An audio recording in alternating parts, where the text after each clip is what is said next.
빌립보서 1장 1절 그리스도 예수의 종 바울과 디모데는 그리스도 예수 안에서 빌립보에 사는 모든 성도와 또는 감독들과 집사들에게 편지하노니 하나님 우리 아버지와 주 예수 그리스도로부터 은혜와 평강이 너희에게 있을지어다.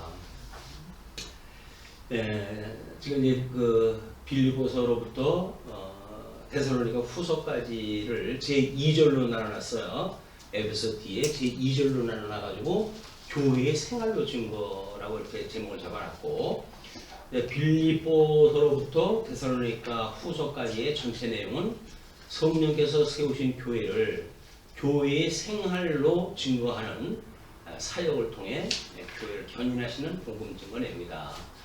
성령께서 교회의 생활에 대한 증거하는 사역을 통해 교회를 견인하시는 섭리에 의해 예수가 그리스도이심을 택한 백성에 계시하시려고 계시 중심의 생활과 믿음 중심의 생활, 그리고 성화 중심의 성취 내용을 증거하신다. 이렇게 서문을 열어놨어요. 우리 개간을 이야기하면서 이제 언급됐던 부분인데, 그래서 빌립보서 전체를 계시 중심의 생활에서 한쪽 가로 1번에 1장과 2장까지의 내용을 낮아지심의 본된 생활, 그 다음에 3장부터 4장까지를 높아짐의 본된 생활, 뭐 이렇게 나눠가지고 빌립보서의 4개 장을 1, 2장, 3, 4장 이렇게 구해서 성격을 구분했다 했습니다. 그래서 낮아진 생활, 지금 우리 본문 읽었던 1절과 2절을 보게 되면 빌립보에 있는 직임자를 포함 성도들에게 기원하는 내용이 소개가 됐다고 이렇게 이야기했다 했어요.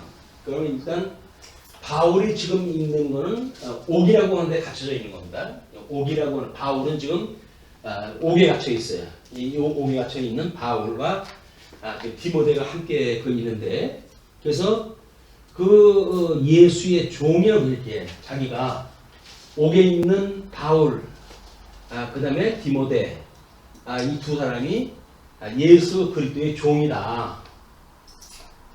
그렇기 때문에 지금 예수 그리스도의 종이라는 이야기는 예수 그리스도에 종속되어져 있는 관계를 이야기하는 거 아니에요?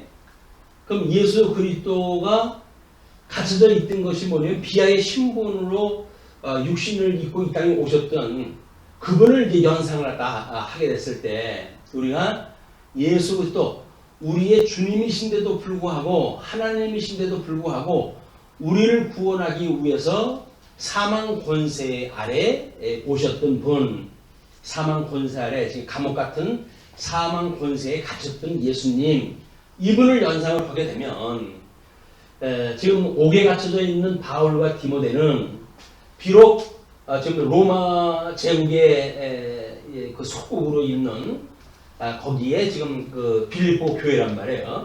빌립보 지역에 있는 교회, 이 사람들도 지금 로마 제국이라고 하는데 갇혀져 있는 사람들 아닙니까? 이걸 상담에서 제일 필요한 것이 뭐냐면 공감성이라고 이렇게 해요. 공감성이 없다고 한다면 소통이 불가합니다. 그리고 하나는 수용성이에요. 수용성은 상대방의 입장을 충분히 우리가 받아들여야 되거든요. 그러니까 수용성이 없이는 용서라든지 그 일을 해결할 방법이 없어요. 그리고 이제 진정성에 대한 이야기거든요.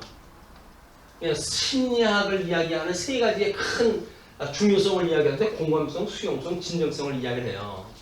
진정성이 없다고 하면 변덕이 파죽같이 할 테니까 이건 믿음의 대상으로도 제어가 될 수밖에 없겠죠. 그래서 우리가 이 일반 심리학에서도 이야기할 때 공감성과 수용성과 진정성을 이야기를 하는데, 이런 원리는 사실은 성경 계시를 통해 가지고 이 성경 계시의 원리를 따라 가지고 기독교 상담이라든지 이런 것들이 연구가 되어지지 않습니까? 그렇다고 한다면 이 사람들이 그냥 심리학이라고 하는 것으로 상담학이라고 하는 것으로 공감성, 수용성, 진정성을 이야기했지만 예수 그리스도 안에 있는 우리들은 피차 가르치는 입장이에요. 피차 가르치는 입장이라는 이야기는 상담자라는 이야기예요. 그 상담이라고 하는 원어가 성령이다. 성령, 보혜사 성령. 보혜사가 바로 성령이기 때문에 우리가 보혜사의 성령 감동을 받게 된다는 이야기는 권능을 입었다는 이야기예요. 성령이 임하시게 되면 권능을 입고 예수 그때 증인이 되어진다는 이야기거든요. 이게는 예수 그리스도의 이 복음을 우리가 깨달아야 이 예수 그때 복음으로 우리가 이제 공감성을 만들어가고 또 수용성을 우리가 어떤 확장을 다 시키고 우리 성경이기 때문에 진리성이라고 하는 걸 확보할 수가 있잖아요. 그러니까 예수 그때 복음이 아닌 걸 가지고는 해결할 수가 없어요. 이게 상담이라고 하는 그 용어가 보혜사 성령을 이야기하기 때문에 이거는 성도 간에 뭔가 상담을 한다, 위로를 갖다 한다, 복음을 증거한다. 복음을 증거하는 건 최초 단계죠. 그 다음은 죽어져 있는 사람들한테 복음을 증거하는 일이기 때문에 최초 단계예요. 만약에 중생이 되어진 사람들이라고 한다면 우리가 말씀을 통해 가지고 이제 교양 양육시켜 나간다든지 이런 수준 아닙니까? 그러니까 제로로부터 온전한 믿음에 이르기까지 끊임없이 복음의 본질이 아니면 해결할 방법이 없어요. 그런데 거기에 공감성이라고 하는 것이 예수님이 우리를 위해서 십자가에 못 박아 죽을 만큼 하나님이 가르친 거 아니냐? 세상에 우리를 위해서 내려오신 분 아니냐? 근데 그분이 우리를 살려주셔서 라고 하는 것이 최초의 우리의 공감성이 확보되어지는 거예요. 이게 성도들이 믿음을 우리가 공감하는 거다. 예수 그리스도의 죽으심에 참여되어진 바, 또 예수의 부활에 참여되어진 바, 우리가 복음을 깨달았다고 하는 사람들의 새로운 피조물로서 지체의 관계가 만들어진다는 이야기는 지체라는 게 뭐예요? 예수도 한 생명을 가지고 사는 사람들인데 공감성이 없을 수가 없어요. 이 공감성을 가지고 있다고 한다면 가르치는 사람의 입장으로 본다면 믿음이 큰 자가 믿음이 적은 자를 가르치기 때문에 수용성이라고는 강하게 수용성이 없으면 안 됩니다. 그 쌈박질 하듯이 해가지고 진리가 이러니 변증을 갖다 되는 게 아니에요. 충분히 믿음이 어린 사람은 지금 어리기 때문에 이런 현상이 나타났기 때문에 그걸 인정을 또 해야 돼요. 인정을 또 하고 그러면 복음은 이러한데 믿음에 미치지 못하기 때문에 이런 것이 수용이 될 수가 없고 괴롭다. 그런데 나는 지금 이런 믿음의 여정을 통해 가지고 당신보다 신앙생활의 연조가 깊고 이런 경험을 통해 가지고 나 이런 걸 이해를 하고 있는 사람이야. 그렇기 때문에 당신이 아파하는 건 내가 충분히 이해해. 그러나 그게 끝이 아니다. 그게 다가 아니다. 라고 하는 걸 이야기를 갖다 해가지고 인정을 해줘야 돼요. 자기보다 믿음이 어린 사람 걸 인정을 갖다 해주지 않으면 이게 상담이 안 되는 거예요. 상담이 안 된다는 이야기는 복음 증거가 안 된다는 이야기입니다. 물론 강대상에서 이야기하는 거야 절대 객관적인 진리를 가지고 선포가 되어지니까 그렇지만 그럼에도 불구하고 목회의 영역이라고 하는 그 이야기는 믿음이 어린 자를 수용을 할 수밖에 없어요. 믿음이 큰 자를 감당할 수밖에 없어요. 그게 우리가 사랑의 수고라고 하는 이름으로 이제 주어진 일이기 때문에 그렇습니다. 그래서 어떻게 우리가 수용하는가가 사도 바울은 편지 머릿글에 예수의 종이라고 하는 것을 인정함으로 해가지고 현재 빌립보에 있는 사람들이 육적으로 해가지고는 로마 제국의 영향권 아래에 있는 사람들 그리고 여전히 교회의 어려움을 가지고 지금 위로의 편지를 썼다고 한다면 신앙적으로 흔들리고 있는 사람들의 영적 상태 그 사람들의 그 영적 상태가 로마 제국의 육적인 것만 너희들이 종이 되어진 것이 아니라 영적인 것도 이미 침노를 당하고 있다는 거거든요. 그걸 이제 소개하는 것이 사도 바울의 인사말입니다. 그러므로 그렇게 편지를 갖다 하는데 하나님 우리 아버지와 주 예수 그리스도로부터 은혜와 평강이 너에게 있을지어다. 그 은혜와 평강이라는 건 뭐예요? 이거로부터 노여라는 거 아니에요? 이거로부터 진정한 자유를 갖다 얻는 거 아닙니까? 이거는 하나님의 은혜로밖에는 안 된단 말이에요. 이 자유를 갖다 하는 게 하나님의 은혜로 되어진 거니까. 그래서 하나님의 은혜를 입을 때에 비로소 우리가 자유를 느끼게 되고 자유를 갖다 이제 입는다는 이야기는 자기 정체성을 확인하는 일 아닙니까? 내가 로마 제국에 지금 이렇게 종으로 사는 거는 역사적으로 불가피한 정치적 현상이야. 그러나 나의 영혼까지 죽일 수 있는 너희들은 아니야. 그러므로 나는 지금 사단의 권세 아래 내가 혹시 노출되어져 있는 부분이 무엇인가를 우리가 깨닫게 되어지게 되면 사망 권세를 이기신 예수부터 기억하는 순간 우리는 진정한 자유를 깨닫게 되어지는 거예요. 자기 성찰이 없이 복음을 말한다는 이야기는 사실 이게 전부 거짓이에요, 거짓. 자기가 예수 그리스도로 말미암아 참 자유를 얻었다고 하는 이런 확신을 가지고 복음을 증거하게 됐을 때 이런 수용성과 공감성이 작동이 되어지고 하나님의 말씀이라고 하는 진정성이 기초로 한 이런 성경적인 상당히 강해지는 겁니다. 이것이 사도 바울의 인상 안에 이미 그것이 그렇게 이야기가 됐어요. 의뢰와 평강. 그렇게 되면 뭐 상담받는다는 이야기가 문제로부터 해결받겠다고 하는 거 아니에요? 그 해결이 환경이 달라지는 건 아닙니다. 상담을 받는다고 해서 상황이 달라지지 않아요. 다만 상담자, 그 피담자가 와가지고 그 상담자의 조언을 듣게 되면 자기의 생각이 바뀌어짐으로 해가지고 지금 현재 당하고 있는 모든 역사의 이 과거, 현재, 미래라고 하는 모든 역사는 그대로 있어요. 그대로 있는데도 불구하고 거기서 마음의 평강을 얻는단 말이에요. 심령의 평강을 얻는 것, 자유를 얻게 되어지는 것, 이것이 은혜와 평강이거든요. 우리는 자꾸 기도를 할 때 환경 바꿔달라고 기도를 하는데 하나님께서 쓸데없는 거 주신 게 하나도 없어요. 다 우리한테 필요하기 때문에 주신 거라고 한다면 그러면 우리가 지혜와 명철을 가지고 늘 깨어서 하나님의 뜻을 분별하고 그러므로 여기서 참 자유를 누리고 심령의 평강을 누리고 그리고 하나님 앞에 찬양 드리는 인생의 본분을 다해가는 것이 우리들의 본분이지 해결해 주지 않으면 하나님 안 믿겠다고 겁박주고 이런 게 아니란 말이에요. 우리는 자꾸 이제 그런 쪽으로 가거든요. 지능 중심이라는 게 그거예요. 근데 계시 중심 신앙생활이라고 하는 그 이야기는 상황은 안 바뀌는 거 없어요. 그러니까 불구하고 왜 마음이 불편했던 우리 마음이 평안이 오는가? 이것이 하나님 말씀을 작동을 하기 때문에 그러는 거거든요. 이게 돈 안 들이고 하는 일인데 그래서 뭐 돈 안 들이고 복 받으라고 그렇게 하는데도 불구하고 안 믿어요 사람들이. 아니 굴뱀 쳐다보면 그 뭐 지금 시퍼렇게 그 죽어가는 몸이 살아난다고 그러는데 그걸 안 보는 그 신보가 되면 무슨 신보냐고요. 이게 이 하나님께서 해주시지 않으면 사단의 마음이 그걸 놔주지 않기 때문에 안 되는 거예요. 우리가 귀신에게 속해져 있을 때 어떻게 해야 그 귀신을 내쫓을 수 있습니까? 라고 할 때 뭐라 그래요? 기도 이외에는 방법이 없다고 이야기하잖아요.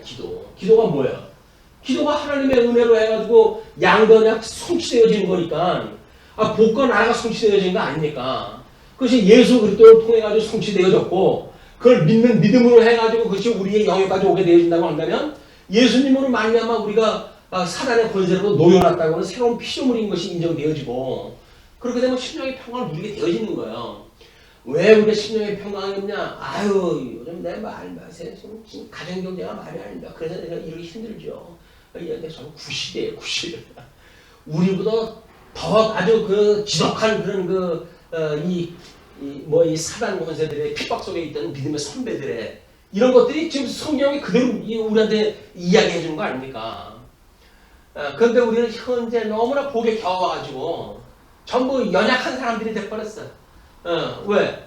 우리는 너무 이 과보가 이제 받아가지고 과보를 받았기 때문에 조금만 뭐가 이상해져도 하나님 나 죽어요. 그래서 엄살 부리고 이제 이렇게 되어지는 것이 우리들의 과보가 만들어낸 후유증이다. 강력하게 우리 하나님과 훈련 받았다고 한다면 뭐 그렇게 어려운 삶을 통해서 때로는 이런 걸 통해가지고 끊임없이 우리가 여태까지 연습되어 온 거 아닙니까? 그렇다면 어지간한 거에 대해서는 이제 해석 능력이 떨어지죠. 주님 이렇게 주신 거 하나님의 행하시는 거 이거 맞죠? 그러면 음부의 권세가 결코 무너지지 못하지요. 저의 믿음 뺏어갈 수가 없죠. 주님께서 은혜로만 붙들어 주신다고 한다면 내가 심령의 평강을 가질 수가 있어요. 그거 주세요라고 우리가 구하는 거 아닙니까? 은혜 주세요라고 하는 그 이야기는 심령의 평강 누릴 수 있게 해주세요. 그것이 말씀으로 깨달음으로 해야 되어지는 거니까 말씀이 기억나고 그렇게 했을 때 우리는 예수 그리스도의 계시 중심에 이런 모든 이제 기초가 완성되고 논리가 확증되어지는 거예요. 우리들이 이런 어떤 인사말 하나에 담겨져 있는 이런 공감할 수 있는 그런 이야기, 또 그걸 수용할 수 있는, 수용하지 않고 우리 아이들을 가르친다는 이야기는 거짓말입니다. 아이들을 가르치는데 논리적으로 해가지고 엄마가 쌈박질하듯 하는 거 있어요. 이렇게 자녀들하고도 맨날 네가 옳으냐 내가 옳으냐 해가지고 뭐 이걸 뭐 이렇고 해가지고 논리적으로 대응한다 하는데 그건 수용성의 결여예요. 어린아이가 수용 적지요. 그냥 어린아이가 적기 때문에 그거는 그렇구나. 어렸을 때는 엄마도 그랬어. 이런 거 일단 인정을 해줘야 그래? 그럼 엄마는 그때 어떻게 이걸 해결했어? 라고 해가지고 이야기가 진행이 되어지는 거거든요. 근데 철딱서니가 없이 옆에 집 아무개를 봐라. 어린아이에 걔는 어떻게 똑똑하게 이렇게 사는데 하는 것마다 너는 그렇게 바보처럼 사냐 이렇게 이야기를 하면 죽으라는 이야기예요. 그게. 그러니까 논리적으로 공격으로 되어지는 게 아니다. 수용을 한다는 이야기는 끊임없이 그래 어렸을 땐 다 그런 거야. 나도 그랬어. 이거는 누구든지 다 그런 거야. 그러니까 너무 믿음이 적은 걸로 해가지고 만들어지는 현상에 대해서 힘들어할 거 없어. 하나님께서 우리한테 그런 환경을 주신 것은 이럴 때 우리가 어떻게 일어나는지를 보여주시면 하나님의 은혜의 손인 거야. 그래서 우리 주님께서는 환난 날에 기뻐하라고까지 했어. 이렇게 해가지고 아이한테 뭔가 소망을 줘야 될 거 아닙니까? 감론을박까지 되어지는 문제가 아니다. 이건 뭐 어린아이뿐만 아니에요. 믿음이 어린 모든 사람들에 대한 이야기입니다.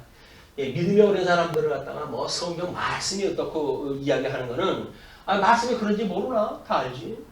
읽으면 아는 건데. 근데 그거 가지고는 위로가 안 돼요. 그랬군요. 저도 뭐 말씀은 그렇게 안다고 했지만 저도 여전히 그렇게 부족한 것이 많아요. 그렇지만 그때마다 주님이 여지껏 인도해 오셨던 그런 우리가 발자취가 있고 그것이 기억나니까 주님 앞에 다시 또 우리 구하고 그러죠. 주님이 설사 시간이 안 돼서 우리한테 위로를 안 주신다 할지라도 끝내 이루어 주실 거니까 우리 쉬지 말고 기도하십시다 라고 해서 이런 소망을 주는 일이 신앙적 지도의 모습이다. 그게 안 되니까 목사들이 갑질을 갖다 하는 거예요. 이제 뭐 오늘 인사말 가지고 일단은